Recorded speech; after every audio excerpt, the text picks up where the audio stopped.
Actor Siddique മുങ്ങിയ സിദ്ദിഖിനെ കണ്ടുപിടിക്കാൻ Kerala police നെട്ടോട്ടം ഓടുന്നുണ്ടോടെ. ഇത് ആക്ച്വലി കുറച്ച് കോമൺ സെൻസ് വെച്ച് ചിന്തിച്ചാൽ നമുക്ക് മനസ്സിലാവുന്ന ഒരു കാര്യം എന്താണെന്ന് വെച്ച് കഴിഞ്ഞാൽ, സുപ്രീം കോടതി പോയി ജാമ്യം എടുത്തു വരാനുള്ള ഒരു ഗ്യാപ്പ് സിദ്ദിഖിന് ഇവരുണ്ടാക്കി കൊടുക്കുകയാണോ എന്നുള്ളൊരു സംശയമാണ് എൻ്റെ മൈൻഡിൽ വന്നുകൊണ്ടിരിക്കുന്നത്. ഇല്ലെങ്കിൽ പിന്നെ കവിയൂർ പൊന്നമ്മ മരിച്ച സമയത്ത് വരെ നാട്ടിലുണ്ടായിരുന്ന, ജാമ്യം നിഷേധിക്കുന്ന ടൈം വരെ നാട്ടിലുണ്ടായിരുന്ന സിദ്ദിഖിനെ കണ്ടുപിടിക്കാൻ കേരള പോലീസിന് പറ്റുന്നില്ല എന്നുണ്ടെങ്കിൽ നമ്മൾ എങ്ങനെ അത് വിശ്വസിക്കും? ആലോചിച്ച് നോക്കുക നിങ്ങൾ. എന്താണെങ്കിലും ന്യൂസ് 18 കേരളത്തിൻ്റെ തമ്മിലടിക്കുന്ന ആള് കില്ലാടി തന്നെ. എന്തൊക്കെ തമ്മിലാണ്! സിദ്ദിഖ് മുങ്ങി, കാണാനില്ല, തോമസ് കുട്ടി സ്ഥലം വിട്ടോടാ. ഇന്നലെ സിദ്ദിഖ് മാത്രമല്ല, മുകേഷിനെ അറസ്റ്റ് ചെയ്ത് പിന്നെ വിട്ടയച്ചു. സിദ്ദിഖിൻ്റെ ഫോൺ ഓണായി. അങ്ങനെ ഇവരെ തമ്മിലൊരു രക്ഷയില്ല. കാണാനില്ല എന്നുള്ള തമ്മിലൊക്കെ കണ്ട് ഞാൻ ഒരുപാട് ചിരിച്ചട. എന്നാണെങ്കിലും ഇവർ അപാരമായ തമ്മിൽ മേക്കിംഗ് ആണ്. ആൻഡ് ഇന്ന് നമ്മുടെ ഇൻട്രവൽ ബാബുവിനെയും അറസ്റ്റ് ചെയ്തിട്ടുണ്ട്. മുൻകൂർ ജാമ്യം ഉള്ളത് കൊണ്ട് arrest is just a procedure. അത് കഴിഞ്ഞ് വിട്ടയക്കുമായിരിക്കും. Okay, coming to the main point. Siddique പഴയ ഒരു വീഡിയോക്കകത്ത് AMMA അസോസിയേഷൻ ദിലീപിൻ്റെ ആ ഒരു പ്രശ്നവും കാര്യങ്ങളൊക്കെ ഉണ്ടായി. WCC AMMAയിലുള്ള കുറച്ച് ആളുകൾക്കെതിരെ കുറച്ച് വിമർശനം ഉന്നയിച്ച സമയത്തൊക്കെ പത്രക്കാളെ വിളിച്ചു വരുത്തിയിട്ട് മീറ്റുവിനെ കുറിച്ചിട്ടും ബാക്കി കാര്യങ്ങളെ കുറിച്ചിട്ടും ഘോരമായിട്ടുള്ള പ്രസംഗം നടത്തിയിട്ടുണ്ടായിരുന്നു. അതിൻ്റെ ഒരു പോർഷൻ ഞാനിവിടെ വെക്കാം. മീറ്റു, ഞാൻ അതുകൊണ്ടാണ് പറഞ്ഞത്, മീറ്റു എന്ന് പറയുന്നത് നല്ല ക്യാമ്പയിനാണ്. അത് സിനിമാ നടികൾക്ക് മാത്രമല്ല, കേരളത്തിലെ എല്ലാ പെൺകുട്ടികൾക്കും നല്ലതാണ്. എനിക്കെതിരെ ഒരാൾ ഒരു ഉപദ്രവം ചെയ്താൽ ഞാൻ അയാളുടെ പേര് വെളിപ്പെടുത്തുന്ന ഒരു പെൺകുട്ടി തീരുമാനിക്കുന്നത് നല്ല കാര്യമാണ്. 20 കൊല്ലം കാത്തിരിക്കണമെന്നില്ല, അപ്പം അടിക്കണം. കാരണം നോക്കി, ആ സമയത്ത് പേര് വെളിപ്പെടുത്താനുള്ള ധൈര്യം കാണിക്കണം. അന്ന് ധൈര്യം ഉണ്ടായില്ല, 20 കൊല്ലം കഴിഞ്ഞപ്പോൾ ഇപ്പോൾ കുറേശ്ശെ ധൈര്യം എന്നൊന്നും പറയാൻ നിൽക്കരുത്. എല്ലാ പെൺകുട്ടികളോടൊപ്പം കേരള ജനത മുഴുവൻ ഉണ്ടാവും. ആക്രമിക്കപ്പെടുന്ന ആ സെക്കൻഡിൽ പ്രതികരിക്കാൻ ശ്രമിക്കുന്നതാണ് എൻ്റെ അപേക്ഷ. എന്നിട്ടാണ് കുട്ടി നാളെ എനിക്കെതിരെ ഒരു ആരോപണം ഉന്നയിച്ചാൽ എന്നെ അറസ്റ്റ് ചെയ്യാം. ഞാൻ കുറ്റവാളിയാണെന്ന് പോലീസിന് ബോധ്യപ്പെട്ടാൽ മതി. പോലീസ് ബോധ്യപ്പെട്ട് കോടതി റിമാൻഡ് ചെയ്യും, ഞാൻ കിടക്കേണ്ടി വരും. ഉടനെ തന്നെ ഞാൻ കുറ്റാരോപിതനായില്ല, കുറ്റാരോപിതൻ മാത്രമാണ് ആവുന്നത്. ഇവിടെ ഞാൻ മുമ്പൊരു മീറ്റിംഗിൽ, കോൺക്ലേവിൽ ഞാൻ പറഞ്ഞതാണ്, ശശി തരൂരിനെതിരെ കേസില്ലേ, ക്രിമിനൽ കേസില്ലേ? എന്നിട്ട് ജാമ്യം, അതേ ഹൈക്കോടതിയാണ് ദിലീപിന് ജാമ്യം കൊടുത്തത്. ആ ദിലീപ് ഇന്ന് പുറത്താണ്. ആ ദിവസത്തിനൊന്നും കണക്കില്ല. ഇതൊന്നും നാളെ കോടതിയിൽ വിധി വരുമ്പോൾ ഇതൊന്നും ബാധ്യതയില്ല. ആ ദിലീപിന് വേണ്ടി വാദിച്ച വക്കീൽ ആ കോടതിക്ക് ബോധ്യപ്പെടുന്ന രീതിയിലുള്ള ചില ന്യായങ്ങൾ നിരത്തിൽ ചിലപ്പോൾ ജാമ്യം നിഷേധിച്ചിരിക്കും, ജാമ്യം എക്സ്റ്റെൻഡ് ചെയ്തിരിക്കും. അതേസമയത്ത് കോടതിക്ക് ബോധ്യപ്പെടുന്ന രീതിയിൽ ആ കാര്യകാരണങ്ങൾ ബോധിപ്പിക്കും, കോടതി ജാമ്യം കൊടുക്കും. അതൊരു ലീഗൽ പ്രൊസീജിയറാണ്. അതുകൊണ്ട് അത് കുറ്റവാളിയാവുന്നില്ല. ഓക്കെ, അപ്പോൾ സിദ്ദിഖിന് കൃത്യമായിട്ട് അറിയാം. സിനിമയിലെ വക്കീലും പോലീസും ചെയ്ത് ഇങ്ങേർക്ക് കാര്യം വൃത്തിയായിട്ട് അറിയാടെ. പിന്നെ ദിലീപിൻ്റെ ഒപ്പം നിന്നതുകൊണ്ട് സംഗതി അറിയാം. ഇങ്ങേർക്കെതിരെ ആരെങ്കിലും വന്നൊരു ആരോപണം ഉന്നയിച്ച് കഴിഞ്ഞാൽ ആ ആരോപണം വരുന്ന വഴിക്ക് മുങ്ങാനും അറിയാം, അതിൽ ജാമ്യം എടുക്കാനും അറിയാം, എങ്ങനെ എസ്കേപ്പ് അടിക്കണം എന്നുള്ളതും കൃത്യമായി പഠിച്ച ഒരാളാണ് സിദ്ദിഖ്. ഓക്കെ, ഇതിൽ വേറൊരു ക്യാച്ച് എന്താണെന്ന് വെച്ച് കഴിഞ്ഞാൽ, ദിലീപിൻ്റെ കേസിൽ ദിലീപിന് വേണ്ടി ഹാജരായ അതേ അഡ്വക്കേറ്റ് രാമൻ പിള്ളൈ തന്നെയാണ് സിദ്ദിഖിൻ്റെ കേസിലും അപ്പിയർ ചെയ്യുന്ന one of the advocate Raman Pillai. Okay, അതവിടെ നിൽക്കട്ടെ. സിദ്ദിഖിൻ്റെ മകൻ ഇന്നലെ അഡ്വക്കേറ്റിനെ കണ്ട് തിരിച്ചിറങ്ങി വരുമ്പോൾ പറഞ്ഞു പോലും തപ്പുണ്ടാക്കിയിട്ടില്ല. സുപ്രീം കോടതിയിലാണ് അപ്പീൽ നൽകേണ്ടത്. അത് ഇന്ന് തന്നെ അതിനുള്ള നടപടികൾ ഉണ്ടാകുമെന്ന് കരുതുന്നു. സിദ്ദിഖിൻ്റെ മകൻ വന്ന ഘട്ടത്തിൽ സിദ്ദിഖിൻ്റെ മകനോട് ഇത് സംബന്ധിച്ച ചോദ്യങ്ങൾ ചോദിച്ചപ്പോൾ തപ്പുണ്ടാക്കിയിട്ടില്ല എന്ന മറുപടിയാണ് നൽകുകയുണ്ടായത്. അതായത് സിദ്ദിഖ് ഒളിവിൽ തന്നെ അഭിഭാഷകരുടെ നിർദ്ദേശമനുസരിച്ച് മാറി നിൽക്കുന്നു എന്ന് തന്നെയാണ് മനസ്സിലാക്കേണ്ടത്. അറസ്റ്റിന് വഴങ്ങാൻ എന്തായാലും സിദ്ദിഖിന് താല്പര്യമില്ല എന്നുകൂടി വ്യക്തമാകുന്നു. ഓക്കെ, അപ്പോൾ സിദ്ദിഖിൻ്റെ മക്കൾക്കും വീട്ടിലുള്ളവർക്കും ഫ്രണ്ട്സിനൊക്കെ അറിയായിരിക്കും സിദ്ദിഖ് എവിടെയാണെന്നുള്ളത്. ഇനിയിപ്പോൾ എന്താണെങ്കിലും പോലീസുകാർ കണ്ടുപിടിക്കുകയായിരിക്കും. എന്ത് ചെയ്യാനാണ്? ചെകുത്താനെ പൊക്കി അകത്തിടാൻ പറ്റി. ചെകുവിൻ്റെ ഫോട്ടോ വരെ പബ്ലിഷ് ചെയ്തു. പക്ഷെ ചെകുവിന് ഇതൊരു ആഘോഷ രാവാണ് ഈ നടന്നുകൊണ്ടിരിക്കുന്നത്. ആഘോഷിക്കുന്ന ദിവസങ്ങൾ ചെകുവിനെ ബ്ലാസ്റ്റ് ചെയ്തുകൊണ്ട് നിൽക്കുകയാണ്. ചെകുവിൻ്റെ ഒരു വീഡിയോ അവിടെ പ്ലേ ചെയ്യാം. നീ കഴുകനെ പോലെ പറന്നുയർന്നാലും നക്ഷത്രങ്ങൾക്കിടയിൽ കൂടുകൂട്ടിയാലും നിന്നെ ഞാൻ താഴെ. അത് ബൈബിള്. നീ ഏത് കാലടെ പോയി ഒളിച്ചാലും, നീ എത്ര സ്പീഡിൽ ഓടിയാലും നിന്നെ ഞാൻ ഇന്ന് അറസ്റ്റ് ചെയ്യും കേരള പോലീസ്. ഇനി കേരള പോലീസ് ഇത് ചെയ്തില്ലെങ്കിൽ മറ്റേ ഫോട്ടോ എടുക്കണം. എനിക്ക് ആ ഫോട്ടോ കാണണം, മനസ്സിലായോ? കുറ്റവാളികളെന്ന് പോട്ടെ, കുറ്റാരോപിതനാണെങ്കിലും അറസ്റ്റൊക്കെ ചെയ്തു. ഞാൻ ഒളിവിലൊന്നും പോയിട്ടില്ല, അറസ്റ്റും ചെയ്തിട്ടില്ല. പക്ഷേ ലോക്കപ്പിൽ നിൽക്കുന്ന ഒരു ഫോട്ടോ കണ്ടിട്ടുണ്ട്. ഇന്ന് ആ ഫോട്ടോ ഉള്ള ബനിയനിട്ട് ഇറങ്ങിയാലോ? അത് ഇന്ന് അങ്ങനെ ആയിക്കോട്ടെ, ഈ ഉടുപ്പിയെ മാറ്റും, പുറത്തോട്ടിറങ്ങാൻ പോവാന്ന്. ആ ഫോട്ടോ വേണം കേട്ടോ, അല്ല പോലീസിന് നാണക്കേടാ. ഇയാൾ അറസ്റ്റ് ചെയ്തില്ല. എൻ്റെ വീട്ടിൽ ഇപ്പോൾ ഒരു പട്ടിയെ ഞാൻ എടുത്തുകൊണ്ട് വന്നിട്ടുണ്ട്. കലൂർ സ്റ്റേഡിയത്തിൽ നിന്ന് വന്ന പ്രത്യേകം പട്ടിയാണ്, കലൂരിയൻ ബ്ലാക്കി. അതിൻ്റെ പേര് കുക്കി ഷെനൂബു. അതിൻ്റെ പേര് മാറ്റി കേരള ആക്കേണ്ടി വരും ഇതൊന്നും കിട്ടിയില്ലെങ്കിൽ. എൻ്റെ പട്ടിയല്ലേ. അതെന്നാ പരിപാടിയാ?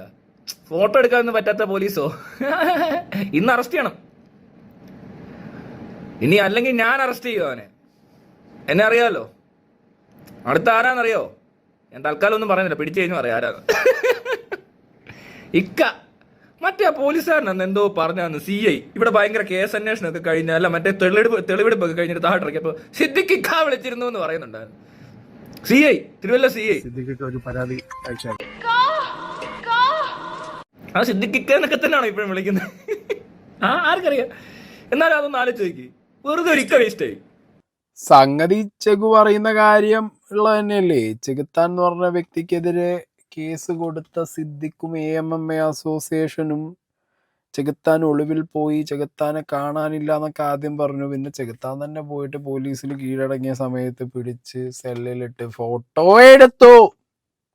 സിദ്ദിഖിനെ പിടിക്കാൻ പോലും പറ്റുന്നില്ല. പിടിച്ച അങ്ങനെ ഫോട്ടോ വരുവോടെ? ചോദ്യമാണ്, കൃത്യമായ ചോദ്യമാണ് അവിടെ ചെഗു ചോദിക്കുന്നത്.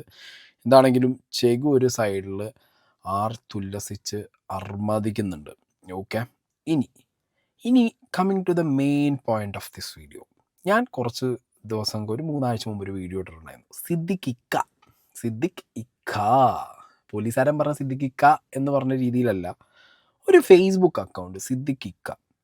ഈ അക്കൗണ്ടിൽ നിന്ന് പല സ്ത്രീകൾക്കായിട്ട് പോയിട്ടുണ്ടായിരുന്ന മെസ്സേജിൻ്റെ സ്ക്രീൻഷോട്ട്, അതിൽ ഒരാൾക്ക് പോയ മെസ്സേജിൻ്റെ സ്ക്രീൻഷോട്ടൊക്കെ ഞാൻ വെച്ചിട്ട് ഈ അക്കൗണ്ടിൽ നിന്നായിരിക്കണം ഇയാൾ പേഴ്സണലി, ഓക്കെ, അയാളുടെ മറ്റേ സെലിബ്രിറ്റി മറ്റേ ബ്ലൂടിക്കുള്ള പ്രൊഫൈലല്ല ഞാൻ പറഞ്ഞത് ആ വീഡിയോനകത്ത് കൃത്യമായി ഞാൻ പറയുന്നുണ്ട്, സിദ്ദിഖ് ഇക്ക എന്ന് പറഞ്ഞാൽ അയാൾ പേഴ്സണലി യൂസ് ചെയ്യുന്ന അയാളുടെ ഫേസ്ബുക്ക് അക്കൗണ്ടിൽ നിന്ന് അയാൾ സ്ത്രീകൾക്ക് മെസ്സേജ് അയച്ചത് സെയിം പാറ്റേൺ.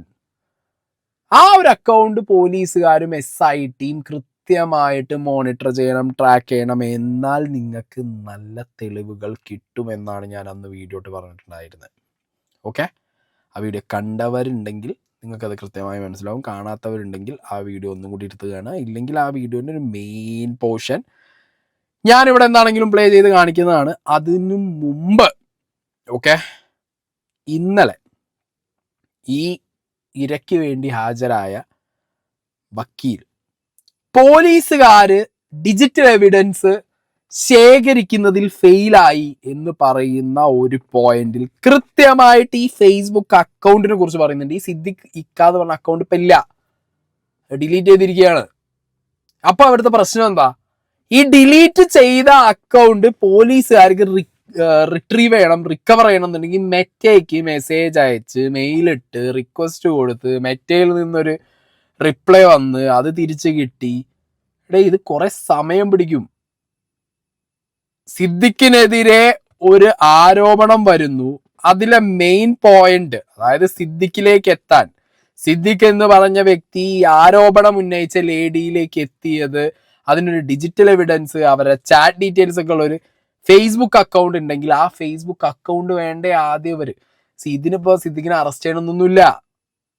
ഒരു ആരോപണം വന്നു, സിദ്ദിഖിനെ വിളിക്കുന്നു, ആ ഡിജിറ്റൽ എവിഡൻസ് ആയിട്ടുള്ള ആ ഫേസ്ബുക്ക് അക്കൗണ്ട് ലോഗിൻ തരിക, ആ ഫോൺ തരിക, ഞങ്ങളൊന്ന് ചെക്ക് ചെയ്യട്ടെ എന്ന് പറഞ്ഞാൽ കിട്ടാവുന്ന പരിപാടിയേ ഉള്ളൂ. അത് ചെയ്തില്ല. എന്തിന്? മുൻകൂർ ജാമ്യാപേക്ഷയ്ക്ക് വേണ്ടി ഇയാൾ ഇന്ന ദിവസം ശ്രമിക്കും, അത് കിട്ടിയില്ലെങ്കിൽ അയാൾ മുങ്ങുമെന്ന് അറിഞ്ഞിട്ട് പോലും ഒരു ചെറുവിരൽ അനക്കാത്ത ആളുകൾ പിന്നെ ഇതൊക്കെ ചെയ്യില്ല. എന്തായാലും സിദ്ദിഖ് ഇക്ക എന്ന് പറഞ്ഞ അക്കൗണ്ട് ഡീആക്ടിവേറ്റഡ് ആണ്. ഈ ഒരു കേസിലെ ഏറ്റവും വലിയ തെളിവും കാര്യങ്ങളും സിദ്ദിഖിനെതിരെ വീണ്ടും ഗുരുതരമായിട്ടുള്ള എന്തെങ്കിലും ഒക്കെ ആരുടെങ്കിലും ഇനി കേസുകൾ വരാനോ അല്ലെങ്കിൽ തുറന്നു പറച്ചിലോ വരുന്നുണ്ടെങ്കിൽ അതൊക്കെ ഈ ഒരു ഫേസ്ബുക്ക് അക്കൗണ്ട് റിലേറ്റഡ് ആവാനും ചാൻസ് ഉള്ളത് കൊണ്ടായിരിക്കണം ആ ഒരു ഫേസ്ബുക്ക് അക്കൗണ്ട് ഡിലീറ്റ് ആക്കി കളഞ്ഞിട്ടുണ്ട്. ഞാൻ അപ്പം അന്ന് വീഡിയോയിൽ വെച്ചതും പറഞ്ഞതുമായിട്ടുള്ള കാര്യങ്ങൾ കൃത്യമായിരുന്നു എന്നുള്ളത് എനിക്ക് ഇപ്പോൾ ബോധ്യപ്പെടുന്നു. ഞാൻ ആ വക്കീൽ പറഞ്ഞു നോക്കാം. പോലീസ് ഈ സാഹചര്യത്തിൽ മാത്രമല്ല, പോലീസ് ഈ കേസ് രജിസ്റ്റർ FIR എടുക്കുന്ന അന്ന് മുതൽ ആക്ട് ചെയ്യേണ്ടതാണ്. പോലീസിൻ്റെ ഏറ്റവും പ്രധാനപ്പെട്ട ഒരു ജോലി FIR ഇട്ട് കഴിഞ്ഞിട്ടുണ്ടെങ്കിൽ തെളിവുകൾ നശിപ്പിക്കപ്പെടാതെ കളക്ട് ചെയ്യുക എന്നുള്ളതാണ്. ഈ കേസിൽ പരാതിക്കാരി കോടതിയിൽ ഉന്നയിച്ച ഒരു പ്രധാനപ്പെട്ട പരാതി ഈ കേസിൻ്റെ പ്രധാനപ്പെട്ട ഒരു തെളിവായിട്ടുള്ള ഫേസ്ബുക്ക് അക്കൗണ്ട് ഡീആക്ടിവേറ്റ് ചെയ്യപ്പെട്ടതും അത്തരം തെളിവുകൾ നശിപ്പിക്കപ്പെട്ടതും FIR ഇട്ടതിന് ശേഷമാണ്. അത് കളക്ട് ചെയ്യുന്നതിന് പോലീസിൻ്റെ ഭാഗത്തുനിന്ന് ഒരു നടപടിയും ഉണ്ടായില്ല എന്നുള്ളതാണ്. ഈ കാര്യം കോടതിയിൽ പറഞ്ഞിട്ട് ഏതാണ്ട് 2 ആഴ്ച കഴിഞ്ഞു. ഇതുവരെയും ആ ഇലക്ട്രോണിക് എവിഡൻസ് കളക്ട് ചെയ്യുന്നതിനോ അല്ലെങ്കിൽ അറസ്റ്റ് ചെയ്ത് ചോദ്യം ചെയ്യുന്നതിനോ മറ്റെന്തെങ്കിലും തരത്തിലുള്ള നടപടികൾ SITയുടെ ഭാഗത്തുനിന്ന് ഉണ്ടായിട്ടില്ല എന്നുള്ളത് ഈ കേസിനെ പുറത്തുനിന്ന് നോക്കുന്ന ആർക്കും, അഭിഭാഷകർക്ക് മാത്രമല്ല, വാദിഭാഗത്തിന് മാത്രമല്ല, ആർക്കും മനസ്സിലാക്കാവുന്ന ഒരു കാര്യമാണ്. ഇത്ര ഗൗരവമായിട്ടുള്ള ഒരു ഇലക്ട്രോണിക് എവിഡൻസ്, അപ്പോൾ നിങ്ങൾക്കറിയാമല്ലോ, ഇപ്പോൾ ഇതിനു മുമ്പ് നടന്ന പ്രധാനപ്പെട്ട കേസുകൾ റിപ്പോർട്ട് ചെയ്ത മാധ്യമപ്രവർത്തകർക്ക് അറിയാം, ഒരു ഇലക്ട്രോണിക് എവിഡൻസും അതിൻ്റെ സൈബർ ഫോറൻസിക് റിപ്പോർട്ടും ഒരു കേസിൽ എന്തുമാത്രം നിർണായകമാണെന്നുള്ളത്. അതെങ്ങനെയാണ് കളക്ട് ചെയ്യുക? അത് പ്രതി ഉപയോഗിക്കുന്ന ഏതെങ്കിലും ഫോണിലോ ഏതെങ്കിലും ഇലക്ട്രോണിക് ഡിവൈസിൽ നിന്നോ ആയിരിക്കും അത് ഡീആക്ടിവേറ്റ് ചെയ്യുകയോ അല്ലെങ്കിൽ ആക്ടിവേറ്റ് ചെയ്യുകയോ മെസ്സേജ് അയക്കുകയോ ഒക്കെ ചെയ്തിട്ടുണ്ടാവുക. മറ്റ് പലതരത്തിലും ആളുകൾക്ക് മെസ്സേജ് അയച്ചിട്ടുണ്ടെന്നുള്ള വാർത്തകളൊക്കെ നിങ്ങൾ തന്നെയാണ് പുറത്തുവിട്ടത്. എന്തുകൊണ്ടാണ് ഈ നിമിഷം വരെ SIT ഇത്തരം തെളിവുകൾ ശേഖരിക്കുന്നതിന് വൈകിയത്? അതെന്തുകൊണ്ടാണ് ആ ചാൻസ് നഷ്ടപ്പെടുത്തിയത് എന്നുള്ള കാര്യത്തിൽ ഒരു മറുപടിയും പ്രോസിക്യൂഷന് പറയാനില്ല. അല്ല, ഒന്നാമത്തെ കാര്യം, ഈ കേസിൽ ഒരു നോട്ട് ടു അറസ്റ്റ് ഓർഡർ ഉണ്ടായിരുന്നില്ല, ഒരു സ്റ്റേജിലും ഉണ്ടായിരുന്നില്ല. മറ്റെല്ലാ കേസുകളിലും നോട്ട് ടു അറസ്റ്റ് ഓർഡർ ഉണ്ടായിരുന്നു, അതത് കോടതികളുടെ, സെഷൻസ് കോടതികളുടെ നോട്ട് ടു അറസ്റ്റ് ഓർഡർ ഉണ്ടായിരുന്നു. ഈ കേസിൽ അത് ഉണ്ടായിരുന്നില്ല. അപ്പോൾ എന്തുകൊണ്ടാണ് അറസ്റ്റ് ചെയ്യാത്തത്? അത് നമ്മൾ പറയേണ്ട കാര്യമല്ല. നമ്മളെന്ന് പറഞ്ഞാൽ പുറത്ത് നിൽക്കുന്ന ആർക്കും എന്തുകൊണ്ടാണ് ഒരു പ്രതിയെ അറസ്റ്റ് ചെയ്യേണ്ടാത്തതെന്നോ ചെയ്യണമെന്നോ അത് ഇൻവെസ്റ്റിഗേറ്റിംഗ് ഓഫീസറാണ് തീരുമാനിക്കേണ്ടത്. പക്ഷേ അറസ്റ്റ് ചെയ്യാൻ ഒരു തടസ്സവും നിയമപരമായി ഉണ്ടായിരുന്നില്ല എന്നുള്ളതൊരു യാഥാർത്ഥ്യമാണ്. ഇൻവെസ്റ്റിഗേറ്റിംഗ് ഓഫീസർക്ക് വേണമെങ്കിൽ അറസ്റ്റ് ചെയ്യാമായിരുന്നു, വേണമെങ്കിൽ ചോദ്യം ചെയ്യാമായിരുന്നു. അറസ്റ്റ് ചെയ്യാതെ തന്നെ ചോദ്യം ചെയ്യാമല്ലോ. എവിടെയാണ് നിങ്ങൾ ഈ പറയുന്നത്? ഇപ്പോൾ CRPCയിൽ ഒരു പ്രൊവിഷനുണ്ട്, ഈ പ്രധാനപ്പെട്ട ഇലക്ട്രോണിക് എവിഡൻസുകളോ മറ്റ് എവിഡൻസുകളോ കയ്യിലുണ്ടെങ്കിൽ അത് തരാൻ ആവശ്യപ്പെട്ടുകൊണ്ട് വിളിച്ചു വരുത്താം. അത്തരം പ്രോസസ്സ് പോലും നടന്നിട്ടില്ല എന്നാണ് ഞാൻ മനസ്സിലാക്കുന്നത്. ഇതൊന്നും സംഭവിച്ചിട്ടില്ല. പിന്നെ കോമൺ സെൻസ് ആണ് ബാക്കിയുള്ളത്, നിയമത്തിൻ്റെ കാര്യമല്ല. അതായത് മുൻകൂർ ജാമ്യാപേക്ഷയിൽ ഇന്ന് വിധി വരാനിരിക്കെ ഇന്നലെ പ്രതി അബ്സ്കൗണ്ടിങ് ആവും എന്നുള്ളത് IPSൻ്റെ ആവശ്യമില്ല പഠിക്കാൻ, അപ്പോൾ എല്ലാവർക്കും മനസ്സിലാവുന്ന കാര്യമാണ്. സ്വാഭാവികമായിട്ടും മറ്റ് കേസുകളിൽ, ഇപ്പോൾ ഇതിനു മുമ്പ് നടന്ന ദിലീപിൻ്റെ കേസിലൊക്കെ നമ്മൾ കണ്ടു എങ്ങനെയാണ് കൃത്യമായിട്ട് പ്രതികളെ ടാർഗറ്റ് ചെയ്ത് അവരെവിടെ പോകുന്നു എന്ന് അന്വേഷിച്ച് നോക്കി. ഇതിനുള്ള സംവിധാനം പോലീസിനുണ്ട്. ഞാൻ പറയുന്ന ഒരാളെ ഇടുക വേണമെന്നുള്ളതല്ല, മറിച്ച് ഈ ദിവസങ്ങളിലും ഈ നിമിഷങ്ങളിലും തെളിവ് നശിപ്പിക്കാനും സാക്ഷികളെ സ്വാധീനിക്കാനും ഒക്കെ സമയം മേടിക്കുകയാണ് പ്രതിഭാഗം എല്ലാ കേസിലും ചെയ്യുന്നത്. അത് ഈ കേസിലും അത് തന്നെയാണ് ചെയ്യുന്നത്. ഇത് തടയുന്നതിന് SITക്ക് ഒന്നും ചെയ്യാൻ പറ്റുന്നില്ലെങ്കിൽ എങ്ങനെയാണ് പിന്നെ നാളെ കുറ്റപത്രം കൊടുക്കുമ്പോൾ ഈ പ്രധാനപ്പെട്ട തെളിവുകൾ ഇതിനകത്ത് ഹാജരാക്കേണ്ടത്? അതുകൊണ്ട് തന്നെ ഇതിനകത്ത് ആത്മാർത്ഥതയുണ്ടെന്ന് ഞാൻ വിശ്വസിക്കുന്നില്ല. അപ്പോ ഈ കേസ് അന്വേഷിക്കുന്ന പോലീസുകാരുടെ ഭാഗത്തുനിന്ന് കൃത്യമായ നെഗ്ലിജൻസ് വന്നിരിക്കുന്നു. എന്താണെങ്കിലും ഈ ലേഡിയുടെ കയ്യിൽ ഈ ലേഡിക്ക് ഇയാളയച്ച മെസ്സേജിൻ്റെയും കാര്യത്തിൻ്റെ ഒക്കെ സ്ക്രീൻഷോട്ട് കാണും. ഇനിയിപ്പോൾ അത് ഈവൺ ഇഫ് ഈ സിദ്ദിഖ് എന്ന് പറഞ്ഞ അക്കൗണ്ട് ഡിലീറ്റ് ആക്കി പോയാലും, പക്ഷേ ഞാൻ അവിടെയും സംശയിക്കുന്നത് ഈ ഒരു അക്കൗണ്ടിൽ നിന്ന് ഈ ഒരു കുട്ടിക്ക് മാത്രമായിരിക്കില്ല. ഞാൻ എൻ്റെ വീഡിയോയിലൊന്നും പറഞ്ഞിട്ടുണ്ടായിരുന്നു, ഒരാൾക്ക് മാത്രമാവാൻ വഴിയില്ല. ഈ കുട്ടി സിദ്ദിഖിനെതിരെ കേസ് കൊടുത്ത കുട്ടിയും അത് കൃത്യമായിട്ട് പറയുന്നുണ്ട്, ഒരാൾക്കല്ല, എനിക്ക് മാത്രമല്ല, ആ അക്കൗണ്ടിൽ നിന്ന് പല സ്ത്രീകൾക്കും മെസ്സേജ് പോയിട്ടുണ്ട് എന്ന്.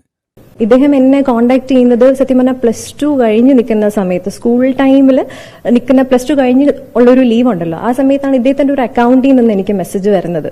ഹായ് മോളെ. അന്നും ഇദ്ദേഹം യൂസ് ചെയ്ത വേർഡ് മോളെ എന്നാണ്. അതായത് ഇദ്ദേഹം കോൺടാക്ട് ചെയ്യാൻ ഉപയോഗിച്ച ഫേസ്ബുക്ക് പ്രൊഫൈൽ എന്ന് പറയുന്നത് തന്നെ ഫേക്ക് ആണെന്നാണ് ഞാൻ കരുതിയത്. പിന്നെ ലേറ്റർ ഓൺ ആണ് മനസ്സിലായത് ഓക്കെ അത് ഫേക്ക് അല്ല, അദ്ദേഹത്തിന്റെ അക്കൗണ്ട് തന്നെയാണ്. അതേ അക്കൗണ്ട് തന്നെയാണ് അദ്ദേഹം പല സ്ത്രീകളോടും സിമിലർ അപ്രോച്ച് കാണിക്കുന്നത് എന്നുള്ളത് പിന്നീട് എനിക്ക് മനസ്സിലായിട്ടുണ്ട്. അതായത് രേവതിയുടെ തന്നെ സഹപ്രവർത്തകരായ മറ്റു പല സ്ത്രീകൾക്കെതിരെയും ഇത്തരത്തിൽ അബ്യൂസ് ഉണ്ടായിട്ടുണ്ട് അദ്ദേഹത്തിന്റെ ഭാഗത്തു നിന്നും എന്നുള്ളതാണോ? മെസ്സേജും കാര്യങ്ങളൊക്കെ ഞാൻ കാണാറുണ്ട്. അവര് പേഴ്സണലി അവർ എന്റെ അടുത്ത് ഷെയർ ചെയ്യാറുമുണ്ട്. ഇത് എനിക്ക് മാത്രമല്ല ഇദ്ദേഹത്തിന്റെ നിന്നുള്ളത് എവിഡന്റ് ആയിട്ട് എനിക്ക് തന്നെ അറിയാം. പല കാരണങ്ങളുണ്ട് അവർക്ക് പ്രതികരിക്കേണ്ട. ഈ പറഞ്ഞ പോലെ പ്രതികരിച്ചിട്ട് ജീവിതത്തിൽ കുറെ വർഷങ്ങളും കുറെ സെന്റർ ചെയ്ത് നിർത്തിയിട്ട് കംപ്ലീറ്റ്ലി അറ്റാക്ക് ചെയ്ത് എങ്ങനെ ഇരിക്കും? അതിന്റെ ഒരു ബൈ പ്രോഡക്റ്റ് ആണ് ഞാൻ. ഈ കുട്ടി തന്നെ കൃത്യമായി പറയുന്നുണ്ട്, ഈ ഒരു അക്കൗണ്ടിൽ നിന്ന് ഒരുപാട് പേർക്ക് മെസ്സേജ് അയച്ചതിൻ്റെ തെളിവുകൾ ഈ കുട്ടിയിലേക്ക് ഷെയർ ചെയ്യപ്പെട്ടിട്ടുണ്ട്. അപ്പോൾ ഞാൻ സംശയിച്ചതിൽ ഒരു സംശയവുമില്ല, എൻ്റെ സംശയം ക്ലിയർ ആയിരുന്നു. സിദ്ദിഖിക്ക എന്ന് പറഞ്ഞ അക്കൗണ്ട് ആയിരുന്നു ദ വൈറ്റൽ പാർട്ട്. അതെന്താണെങ്കിലും ഡീആക്ടിവേറ്റ് ചെയ്ത് ഡിലീറ്റ് ചെയ്യപ്പെട്ടിരിക്കുകയാണ്. ഇനി മെറ്റേ പോയി അത് റിക്കവർ ചെയ്തെടുത്ത് സമയം പിടിക്കൂടി, മെറ്റൊക്കെ തിരിച്ച് റിപ്ലൈ കൊടുക്കണ്ടേ. അപ്പം എന്താണെങ്കിലും ഞാൻ അന്ന് പോസ്റ്റ് ചെയ്ത ആ ഒരു വീഡിയോ ഉണ്ട്, ഈ സിദ്ദിഖ് ഇക്ക എന്ന് പറഞ്ഞ അക്കൗണ്ട് റിലേറ്റഡ് ആയിട്ട് ഞാൻ പറഞ്ഞ കാര്യങ്ങൾ.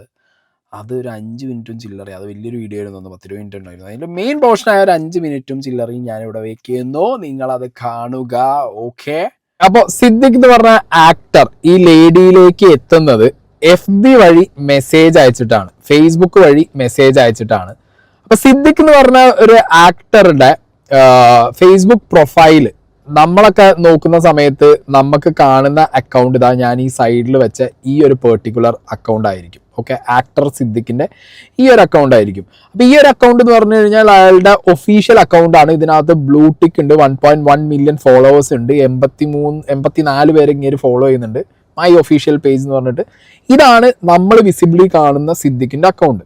ഈ ലേഡി പറഞ്ഞ കാര്യങ്ങൾ വെച്ച് നോക്കുന്ന സമയത്ത് ഈ ഒരു അക്കൗണ്ടിൽ നിന്നല്ല, അതായത് പ്രത്യക്ഷത്തിൽ ചിലപ്പോൾ ഫസ്റ്റ് ടൈം സിദ്ദിഖ് എന്ന് പറഞ്ഞൊരു പ്രൊഫൈലിൽ നിന്ന് മെസ്സേജ് വരുമ്പോൾ എല്ലാവർക്കും ഒരു സംശയം കാണും, ഈ ബ്ലൂടിക്കുള്ള ഒഫീഷ്യൽ അക്കൗണ്ട് നല്ലല്ലോ വന്നത്. ഇത് കുറച്ചു കാലം മുമ്പേ ആണെങ്കിൽ പോലും ഞാൻ പറയുന്നത് ഒരു ഒഫീഷ്യൽ അക്കൗണ്ട് എന്നല്ല, എപ്പോഴും ഒരു ഫേക്ക് ആണെന്ന് തോന്നിക്കുന്ന രീതിയിലുള്ള ഒരു അക്കൗണ്ട്, പക്ഷെ അത് ഒറിജിനൽ ആണ്, സിദ്ദിഖിന്റെ തന്നെയാണ്.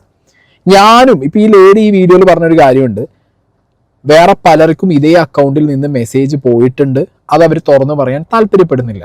എനിക്കും ഒരു സിമിലർ എൻകൗണ്ടർ ഉണ്ടായിട്ടുണ്ട്. 2 പേരോട് ഞാൻ സംസാരിച്ച സമയത്ത്, ഒന്ന് എൻ്റെ ഫ്രണ്ടിൻ്റെ ഫ്രണ്ടാണ്, ഒന്ന് എനിക്ക് ഡയറക്റ്റ് സംസാരിച്ച ഒരാളുണ്ട്. അപ്പോൾ ഇവർ എന്ന് പറഞ്ഞു കഴിഞ്ഞാൽ അവർ പറയുന്നത് സിദ്ദിഖിൻ്റെ അക്കൗണ്ടിൽ നിന്നാണ് മെസ്സേജ് വന്നത്.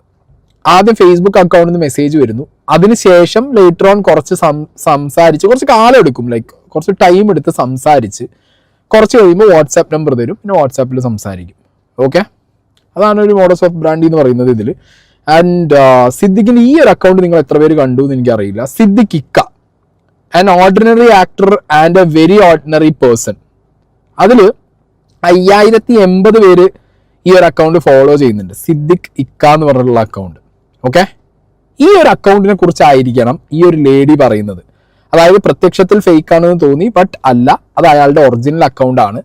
സിദ്ദിഖ് എന്ന് പറഞ്ഞ വ്യക്തി ഫേസ്ബുക്കിലൂടെ പലരുമായിട്ട് കണക്ട് ചെയ്യുന്നത് അയാളുടെ വെരിഫൈഡ് അക്കൗണ്ട് എന്നല്ല, സിദ്ദിഖ് ഇക്ക എന്ന് പറഞ്ഞ ഈ ഒരു അക്കൗണ്ട് നിന്നാണ് എന്നാണ്. അതാണ് പ്രോബബിലിറ്റി ഞാൻ പറയുന്നത്, ഇതായിരിക്കും ആ ഒരു അക്കൗണ്ട്. ഇത് ഞാൻ പറയാൻ കാരണം എന്താണെന്ന് വെച്ച് കഴിഞ്ഞാൽ, സിദ്ദിഖിന്റെ ഡിജിറ്റൽ മീഡിയാസ് ഹാൻഡിൽ ചെയ്യുന്ന ഒരു ടീമിനോട് ഞാൻ ചോദിച്ചിട്ടുണ്ടായിരുന്നു, നിങ്ങൾക്ക് ഈ ഒരു അക്കൗണ്ട് അറിയുമോ എന്ന് പറഞ്ഞ് ഞാൻ മെസ്സേജ് അയച്ചു അവർക്ക്. അപ്പോൾ അവർ പറഞ്ഞു വെരിഫൈഡ് പേജസ് എല്ലാം എൻ്റെ ടീമാണ് മാനേജ് ചെയ്യുന്നത്, ആൻഡ് ഇൻസ്റ്റാഗ്രാം പുള്ളിക്ക് ആക്സസ് ഉണ്ട്, this is personally used by him.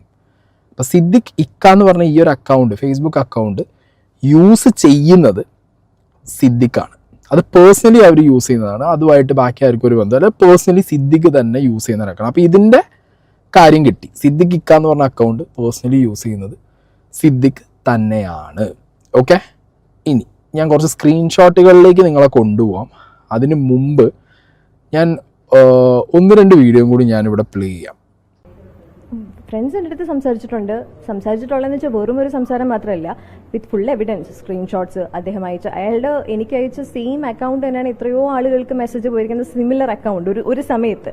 പിന്നെ പല രീതിയിൽ അയാൾ അപ്രോച്ച് ചെയ്തിരിക്കുന്ന പല മെസ്സേജസും കാര്യങ്ങളും എല്ലാം, ഈവൻ ഓഡിയോസ് ആണെങ്കിലും എല്ലാം ഇതൊക്കെ കാണിച്ചാണ് അവർ, വിത്ത് എവിഡൻസ് ആണ് അവർ നമ്മളോട് സംസാരിക്കുന്നത്. പക്ഷെ നമുക്ക് എന്ത് ചെയ്യാൻ പറ്റും, നമ്മൾ പേഴ്സണലി അവർ തന്നെ നമുക്കൊരു പേഴ്സണൽ, നമ്മളൊരു വിശ്വാസത്തിന്റെ പുറത്ത് പറയുന്ന കാര്യങ്ങൾ എല്ലാവരും പുറത്ത് വരണമെന്നുണ്ട്, പക്ഷെ ഇൻഡിവിജ്വൽ ചോയ്സ് ആണ് അത് പുറത്ത് വരാന്നുള്ളത്. എനിക്ക് പേഴ്സണലി ഒന്നും അതിനകത്ത് ചെയ്യാൻ പറ്റില്ല എന്നുള്ളത്. വന്നാൽ ആഗ്രഹം, വന്നാൽ വളരെ സന്തോഷം, എല്ലാവരും ഒരുമിച്ച് വരികയാണെങ്കിൽ വളരെ സന്തോഷം. ഓക്കെ, അപ്പൊ ഈ ലേഡിയോട് ഒരുപാട് പേര് സിദ്ദിഖിന്റെ ഈ ഒരു അക്കൗണ്ടിൽ നിന്ന് ഫോട്ടോ, വീഡിയോ, വോയിസ് ഒക്കെ വന്നതിനെ കുറിച്ച് സംസാരിച്ചിട്ടുണ്ട്. ഈവൺ എന്നോട് പറഞ്ഞ സമയത്തും അങ്ങനെ പറഞ്ഞിട്ടുണ്ടായിരുന്നു, വോയിസ് ഒക്കെ വന്നിട്ടുണ്ട്. അതായത് വെരിഫൈ ചെയ്യണമല്ലോ, കൺഫേം ആക്കണം. ഇപ്പോൾ ആരും ചോദിക്കരുത് സിദ്ദിഖ് സാറ് തന്നെയാണോ എന്ന് ചോദിക്കുമ്പോൾ അപ്പോൾ വോയിസ് വരും. അടുത്തത് ചിലപ്പോൾ ഒരു ഫോട്ടോ ആയിരിക്കും. ബ്ലറായി പോയോ? ഫൈൻ, കുഴപ്പമില്ല കേട്ടോ. ഓക്കെ, അപ്പോൾ ഇനിയിപ്പോൾ ഓക്കെ ഫൈൻ. ഇനി ഞാൻ നിങ്ങൾക്ക് ഒരു സ്ക്രീൻഷോട്ട് ഇവിടെ കാണിച്ചു തരാം. ഓക്കെ, ഈ സ്ക്രീൻഷോട്ട് ഒരു ലൈക്ക് ഞാനത് ബ്ലേഡാക്കി വെക്കുകയാണ്. ഞാൻ ഈ ബ്ലേഡാക്കി വെക്കാൻ കാരണം എന്താണെന്ന് വെച്ച് കഴിഞ്ഞാൽ വേറെ ഒന്നുമല്ല, സെയിം പാറ്റേൺ ആണ്. സ്ക്രീൻഷോട്ട് എൻ്റെ കയ്യിലുണ്ട്, സെയിം പാറ്റേൺ ആണ്. സിദ്ദിഖ് ഇക്ക എന്ന് പറഞ്ഞ അക്കൗണ്ടിൽ തന്നെയാണ് മെസ്സേജസ് പോകുന്നത്. Same pattern in the sense, മോളെ, കുട്ടി, ഏത് ഞാനിപ്പോൾ ഈ ലൊക്കേഷനിലുണ്ട്, അപ്പോൾ പറയും ഓക്കെ, എന്നാൽ ഈ ലൊക്കേഷനിലേക്ക് വരാൻ പറ്റുമോ, ബർത്ത്ഡേ ആണോ, സാരി ഉടുത്ത് കാണാൻ പറ്റുമോ, ഫ്രോക്ക് ഇട്ട് കാണാൻ പറ്റും, ലൈക്ക് കൈൻഡ് ഓഫ് അങ്ങനത്തെ മെസ്സേജുകളാണ്. സിമിലർ പാറ്റേൺ ആണ്. അതായത് ഒരു വ്യക്തി എല്ലാവരോടും ഈ ഒരു അക്കൗണ്ട് വഴി സംസാരിക്കുന്നത് സിമിലർ പാറ്റേൺ ആണ്. ഓക്കെ, അപ്പം ഈ ഒരു അക്കൗണ്ടിൽ നിന്ന് തന്നെ ആയിരിക്കണം ഈ ഒരു ലേഡിക്കും മെസ്സേജ് പോയത് ആൻഡ് ഇവരുടെ ഫ്രണ്ട്സിനൊക്കെ മെസ്സേജ് പോയിട്ടുള്ളത്. ഫൈൻ. അത് ഈ അക്കൗണ്ട് നിങ്ങൾ എടുത്ത് നോക്കിയാൽ അറിയാം. ഈ സിദ്ദിഖ് ഇക്ക എന്ന് പറഞ്ഞിട്ടുള്ള ഈ ഒരു അക്കൗണ്ട് നിങ്ങൾ എടുത്ത് നോക്കിയാൽ ഇപ്പം എന്താണെങ്കിലും ഈ ഒരു അക്കൗണ്ട് ആയിരിക്കണം, ഇതായിരിക്കണം ആ ഒരു പേഴ്സണൽ അക്കൗണ്ട്, ഈ ലേഡി പറയുന്ന ഒരു പേഴ്സണൽ അക്കൗണ്ട്. ആൻഡ് ഇതിൻ്റെ തുടക്കം തന്നെ നിങ്ങൾ എടുത്ത് നോക്കിയാൽ August 15 ഞാൻ പറഞ്ഞൊരു മൂവിയുടെ റിവ്യൂ ഒക്കെ എടുത്ത് അങ്ങനെ പോസ്റ്റ് ചെയ്തിട്ടുണ്ട് അതിൽ റീലായിട്ട്. ഓക്കെ ഓക്കെ ഓക്കെ ഫസ്റ്റ് റീൽസിൽ ചിലപ്പോൾ എൻ്റെ മുഖം നിങ്ങൾ കാണുമായിരിക്കും. അതെ, ഫൈൻ, അവിടെ നിൽക്കട്ടെ. അപ്പം എന്താണെങ്കിലും സിദ്ദിഖ് ഇക്ക എന്ന് പറഞ്ഞ ഈ ഒരു അക്കൗണ്ടിൽ നിന്നായിരിക്കണം മോസ്റ്റ് പ്രോബബ്ലി. അപ്പോൾ ഇതിനെ അന്വേഷിക്കുന്ന ടീം ഈ സിദ്ദിഖ് ഇക്ക എന്ന് പറഞ്ഞിട്ടുള്ള അക്കൗണ്ട് അന്വേഷിച്ചാൽ നിങ്ങളൊന്ന് ടോപ്പ് ടു ബോട്ടം സെർച്ച് ചെയ്താൽ മതി. അതിൻ്റെ മെസ്സേജസ് എടുത്ത് നോക്കിയാൽ തന്നെ, അതിൻ്റെ മെസ്സഞ്ചർ മെസ്സേജസ് എടുത്ത് നോക്കിയാൽ തന്നെ നിങ്ങൾക്ക് ഏകദേശം ഇദ്ദേഹം ആരൊക്കെ ആയിട്ട് കണക്ട് ചെയ്തു എന്നുള്ളതൊക്കെ കിട്ടും. അപ്പോൾ ഈ മെയിനായിട്ടുള്ള കാര്യങ്ങൾ അന്വേഷിക്കാതെ തെളിവെടുക്കുമ്പോൾ അത് കൃത്യമായി എന്തൊക്കെയാണോ വേണ്ടത് അത് തെളിവായിട്ട് എടുക്കാതെ, ഡിജിറ്റൽ എവിഡൻസിന് ഒരു വാല്യൂം കൊടുക്കാതെ, മുൻകൂർ ജാമ്യാപേക്ഷയിൽ നിൽക്കുന്ന ഒരാളുടെ ജാമ്യാപേക്ഷ തള്ളുവോ തള്ളില്ലേ എന്നുള്ള കാര്യമൊന്നും നോക്കാതെ, അയാളെ ട്രാക്ക് ചെയ്യാതെ. നിങ്ങൾ ആലോചിക്കുക, ദിലീപിൻ്റെ കേസിലൊക്കെ ദിലീപിനെ കൃത്യമായി ട്രാക്ക് ചെയ്തിട്ടാണ് ഇവർ അറസ്റ്റ് ചെയ്തത് അല്ലേ? ഇവിടെ എന്തുകൊണ്ട് ഇയാളെ ട്രാക്ക് ചെയ്തില്ല? ഇയാൾ മുങ്ങുന്ന ആ ദിവസം വരെ ഇയാളെ ഫോൺ ഓണായിരുന്നു, ഇന്ന് അയാളുടെ ഫോൺ ഓണായി. ഒരു കേരളത്തിലെ പോലീസിന് ഇത്രയും വലിയ ഫെയിലിയർ സംഭവിക്കുമോ? അപ്പോൾ ഇവിടെ കൃത്യമായി ഇൻവോൾവ്മെന്റ് ഉണ്ടായിട്ടുണ്ട് പല പ്രമുഖരുടെയും, രാഷ്ട്രീയ നേതാക്കരുത്, സിനിമയിലെ ഹൈ സെലിബ്രിറ്റീസിൻ്റെ എല്ലാവരുടെയും ഇൻവോൾവ്മെന്റ് ഇവിടെ ഉണ്ടായിട്ടുണ്ട്. ഒരാളെ ഇങ്ങനെ പ്രൊട്ടക്റ്റ് ചെയ്യണമെന്നുണ്ടെങ്കിൽ ഓക്കെ, അതിൽ ബാക്കിയുള്ളവരുടെ ഇൻവോൾവ്മെന്റ് വളരെ വലുതായിരിക്കും. ഇപ്പം കേരള പോലീസിൻ്റെ മാനം പോകുന്നതിൻ്റെ മുമ്പ് കേരള പോലീസ് സിദ്ദിഖിനെ അറസ്റ്റ് ചെയ്ത നാട്ടുകാരെ മുന്നിൽ ആ വില അങ്ങനെ തന്നെ ഇരിക്കും. ചിലപ്പോൾ ഇനി ഇങ്ങനെയും കേൾക്കാം, സുപ്രീം കോടതി പോയിട്ട് കാര്യമൊന്നുമില്ല, സിദ്ദിഖ് പോയിട്ട് കീഴടങ്ങാൻ നല്ലതെന്ന് എങ്ങാനും വക്കീൽ പറഞ്ഞാൽ സിദ്ദിഖ് സ്വയമേ വന്ന് കീഴടങ്ങും. ഏത് അപ്പോഴും ഡിലീറ്റ് ചെയ്ത ഫേസ്ബുക്ക് അക്കൗണ്ട് തപ്പി കണ്ടുപിടിക്കാൻ പോലീസിന് മെറ്റയ്ക്ക് മെയിൽ അയച്ച് അത് കിട്ടി. ടൈം എടുക്കും. ഓക്കെ, എന്തായാലും സമാധാനം. അന്ന് ഞാൻ കുറേ തെറിവിളി കേട്ടറി ഈ ഫേസ്ബുക്ക് അക്കൗണ്ടിൻ്റെ പേരിൽ. പിന്നെ വേറൊരു പോർഷൻ ഞാൻ പറഞ്ഞുതരാം. ഈ പറഞ്ഞ ബാക്കപ്പൊക്കെ കാണുമോ എനിക്ക് അറിയാൻ പാടില്ല. മേ ബി ഒരു ഫോണിലായിരിക്കില്ല സിദ്ദിഖിൻ്റെ ഈ ഒരു അക്കൗണ്ട് ഒരു ഫോണിലാണ്. ഓക്കെ, അപ്പോൾ ഞാൻ ആ പോയിന്റ് പറയുന്നില്ല. സിദ്ദിഖ് ഇക്ക എന്ന് പറഞ്ഞ അക്കൗണ്ട് സിദ്ദിഖിൻ്റെ ബാക്കി അക്കൗണ്ട് മാനേജ് ചെയ്യുന്ന ടീമിൻ്റെ കയ്യിലൊന്നുമില്ല. അത് അയാളുടെ പേഴ്സണൽ ആയിട്ടാണ് ഇരിക്കുന്നത് എന്നുള്ളത് ഓർമ്മ വന്നു. കഴിഞ്ഞ വീഡിയോയിൽ ഇപ്പോൾ വെച്ച പോർഷൻ നിങ്ങൾ കണ്ടു കാണും. മാനേജ് ചെയ്യുന്ന ടീം പറഞ്ഞിട്ടുണ്ട്. അപ്പോൾ അത് അയാളെ സ്വന്തം ഫോണിൽ അയാൾ തന്നെ മാനേജ് ചെയ്യുന്നതാണ്. അപ്പോൾ വേറെ കയ്യിൽ ചാൻസ് ഇല്ല. അപ്പോൾ ആ പോർഷൻ പൊട്ടപ്പെട്ടെ വായിച്ചതാ. അപ്പം എന്താണെങ്കിലും അന്ന് ഞാൻ കുറേ തെറിവിളി കേട്ടിട്ടുണ്ടായിരുന്നു. അതിൻ്റെ പേരിൽ എനിക്ക് ഭീഷണിപ്പെടുത്തലുകൾ വന്നിരുന്നു. അത് വേറെ കാര്യം. സായി ആ വീഡിയോ ഡിലീറ്റ് ചെയ്യണം. മാന്യമായിട്ട് ആദ്യം കുറച്ച് പേരൊക്കെ വന്ന് പറഞ്ഞു. പിന്നെ ഒരു ഭീഷണിയുടെ സ്വരം 1-2 പേരിലൂടെ വേറെ ആളുകൾ എനിക്ക് എത്തിച്ചിരുന്നു. സിദ്ദിഖ് ഇക്ക എന്ന് പറഞ്ഞ അക്കൗണ്ടിനെ കുറിച്ച് നീട്ട വീഡിയോ ഡിലീറ്റ് ചെയ്ത് കളയണം എന്നൊക്കെ. കുഴപ്പമില്ല, അതൊക്കെ എനിക്കിതാ ഇങ്ങനെ രോമേഷികളായതുകൊണ്ട് ഞാനതൊന്ന് ഡിലീറ്റ് ചെയ്തില്ല. നന്നായി, അവിടെ തന്നെ കിടക്കട്ടെ. എന്നിട്ട് പോലും ഞാൻ ഈ കാറിനകത്തിരിക്കുന്ന വേട്ടാവളി നമുക്ക് ഇത്രയൊക്കെ എന്തെങ്കിലും ഒരു കാര്യം പറയാൻ പറ്റുന്നുണ്ടെന്നുണ്ടെങ്കിൽ ഇത്രയൊക്കെ ഹോൾഡും സിസ്റ്റവും കയ്യിൽ ഇത്രയും പവർഫുള്ളായിട്ടുള്ള പോലീസുകാർക്ക് ഈ ഒരു അക്കൗണ്ട് എന്നാലും അന്ന് എടുത്തു വയ്ക്കാൻ പറ്റിയില്ലല്ലോ. പറ്റാഞ്ഞിട്ടാണോ, പറ്റില്ല എന്ന് ഉറപ്പിച്ചിറങ്ങിയിട്ടാണോ എന്നാണ്, പിടിക്കാനും പറ്റാഞ്ഞിട്ടാണോ അതോ പിടിക്കില്ല എന്ന് ഉറപ്പിച്ചിട്ടാണോ എന്നുള്ള ചോദ്യം പോലെ ആയിപ്പോയി. എന്താണെങ്കിലും ഓക്കെ ബൈ. സിദ്ദിഖിനെ കിട്ടുമ്പോൾ വരഞ്ഞു.